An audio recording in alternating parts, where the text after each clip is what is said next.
নমস্কার, স্নাতাস চয়েসে আপনাদের সবাইকে স্বাগত।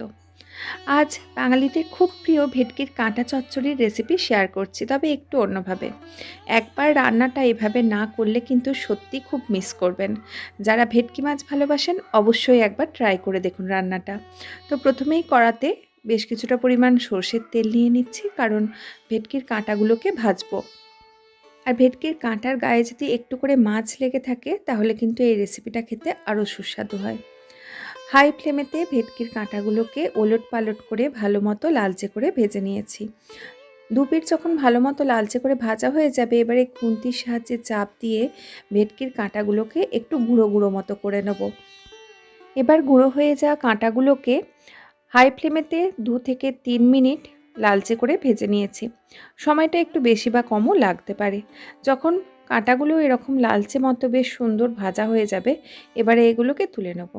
আর আপনারা হয়তো দেখেই বুঝতে পারছেন, যেহেতু কাঁটার সঙ্গে কিছুটা পরিমাণ মাছ ছিল, তাই মাছগুলোও একটু ঝুরি ভাজার মতো বা ঝুরঝুরে মতো হয়ে গেছে।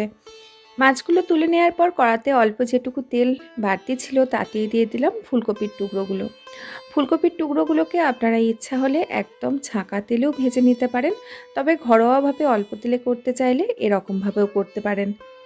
তবে অবশ্যই এই প্রসেসটা কিন্তু হাই ফ্লেমেতেই করতে হবে। যদি গ্যাস কমিয়ে করতে চান সেক্ষেত্রে ফুলকপির থেকে একবার জল ছাড়তে শুরু করলে ফুলকপিগুলোকে ঠিকঠাক ভাজা যাবে না, কিংবা বেশি তেলে ভাজতে হবে।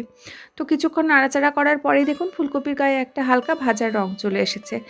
শুধুমাত্র এর ফুলকপির যে কাঁচা গন্ধটা সেটা একটু চলে যাবে, কিন্তু এই সময় দেখে বুঝতে পারছেন ফুলকপিগুলো কিন্তু এতটুকু সেদ্ধও হবে না বা কিছু। কাঁচা যেই ফুলকপির নিজস্ব গন্ধটা সেটা একটু চলে হালকা একটা স্মোকি বা হালকা ভাজার গন্ধ চলে আসবে। এবার কড়াতে দিয়ে দিচ্ছি আরও কিছুটা পরিমাণ সর্ষের তেল। তেলটা ভালো মতো গরম হয়ে গেলে এর মধ্যে দিয়ে দিচ্ছি বেশ কয়েকটা গরম মশলা। গরম মশলার মধ্যে আছে অল্প একটু দারুচিনি, ছোটো এলাচ আর লবঙ্গ। সবগুলো একটু করে থেঁতো করে নিয়েছি।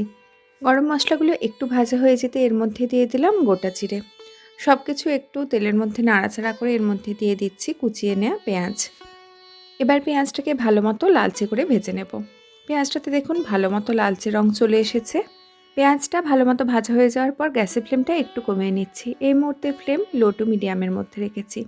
এবার এর মধ্যে দিয়ে দিচ্ছি একটা বাটা মশলা। এর মধ্যে আছে আদা, রসুন আর কাঁচা লঙ্কা বাটা। এই রান্নাতে একটা একটা করে মশলা যোগ করে একটু একটু করে কষানো হবে, আর তাতেই কিন্তু এই রান্নার স্বাদটা এত ভালো আসে।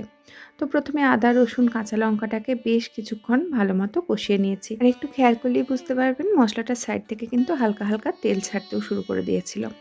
এবার এর মধ্যে দিয়ে দিচ্ছি টমেটো বাটা। এই রান্নার মশলা কষানোর পুরো প্রক্রিয়াটাই কিন্তু লো টু মিডিয়াম ফ্লেমের মধ্যে করতে হবে, তাতে সময়টা একটু বেশি লাগবে কিন্তু স্বাদটা অনেক ভালো হবে। হাই ফ্লেমে করতে গেলে তাড়াতাড়ি হয়তো মশলাটা কষানো হয়ে যাবে, কিন্তু কষানোর যে সুন্দর গন্ধ বা ঠিকমতো কষানোটা হবে না। এবারে এর মধ্যে বেশ কয়েকটা গুঁড়ো মশলাও দিয়ে দিচ্ছি। দিয়ে দিলাম ধনে গুঁড়ো, জিরে গুঁড়ো, কাশ্মীরি শুকনো লঙ্কার গুঁড়ো। রঙটা খুব সুন্দর আসে। আপনাদের ইচ্ছা না হলে কাশ্মীরি শুকনো লঙ্কাটা স্কিপ করতে পারেন। সব কিছু এবারে কষাতে থাকবো। প্রায় 10 থেকে 12 মিনিট কষিয়ে নিয়েছি, আর সুন্দর কষানো গন্ধটা বেরিয়ে গেছে।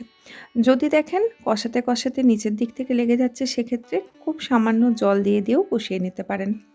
এবারে এর মধ্যে দিয়ে দিলাম টুকরো করে নেওয়া আলু।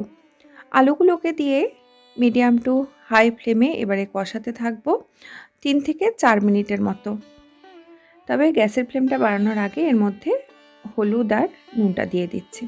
নুন কিন্তু আমি এখানে যতটা পরিমাণ তরকারি করছি মোটামুটি আন্দাজ মতো সেই অনুযায়ী দিয়ে দিয়েছি। এবারে এটাকে কষাতে থাকবো।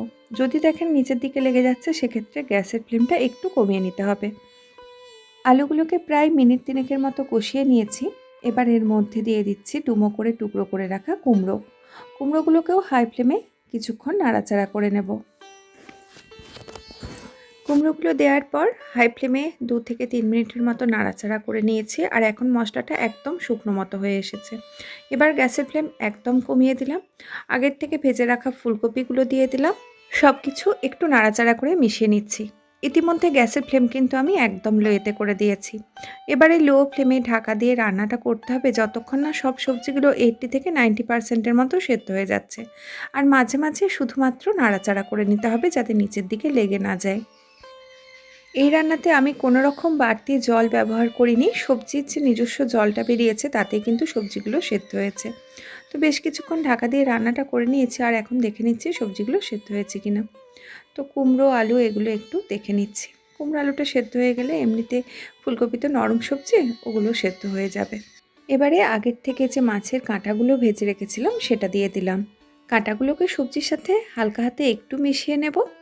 আর এর সঙ্গে এবারে কয়েকটা উপকরণ যোগ করব, যেটা দিলে এই রান্নার স্বাদ আর গন্ধ আরও অনেকটা বেড়ে যাবে। তো প্রথমেই দিয়ে দিচ্ছি শাহি গরম মশলার গুঁড়ো, অল্প একটু চিনি। এই রান্নাটা কিন্তু হালকা একটু মিষ্টি ভাব থাকলে ভালো লাগে।